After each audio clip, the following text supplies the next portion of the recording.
Go ahead, Jacqui. Great. On the delegation issue, I heard messaging from the administration earlier this week explaining, that the U.S. abstaining from that UN vote and allowing it to go through didn't really matter because it was a non-binding resolution. But if it doesn't really matter, why not vote no again and avoid this whole fallout with Israel, because it obviously mattered to them. And so I guess where I'm coming from is, how did we get here? What caused this, and is it politics? So look, the principles of the deal were there, right? It talked about a ceasefire. It talked about hostages, which we believe the principles were there. But we believe the only path forward to a ceasefire is to negotiate a hostage release as well, right? We believe those two things are both important, and to do that together. And so this vote didn't do that, though. It didn't condition them. Well, that's not how we saw it. Right, and so we have long said a ceasefire will not be achieved in the Security Council, but through diplomacy on the ground. That's what we have said. We have to see that diplomacy on the ground. And so the resolution, as you just stated in your question, is non-binding and does not create new obligations under the international law, such as what the Council does when it imposes obligatory sanctions. But nevertheless, that shouldn't matter.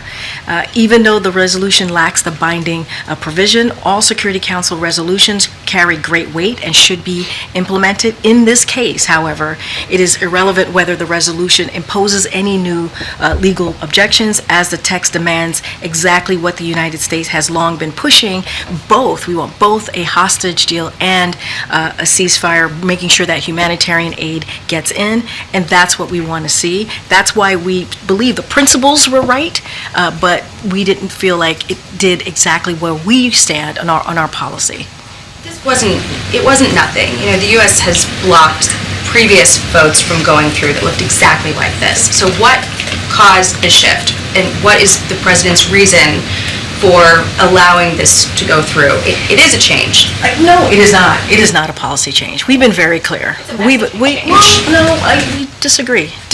We've been very clear that in order to get a hostage deal that would lead to a ceasefire, we also got to get that humanitarian aid. We believe it is all connected in that way.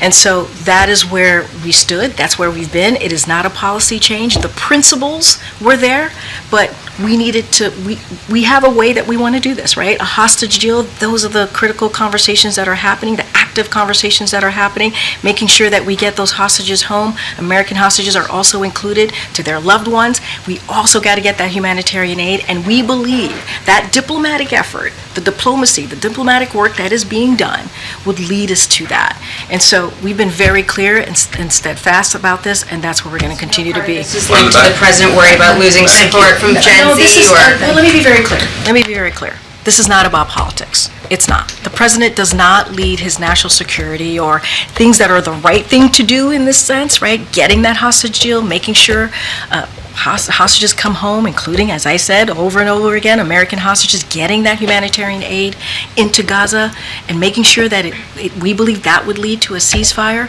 That is not about politics. That is about the right thing to do. This is why we continue those active conversations and making sure that we can get there. It is important to get this done.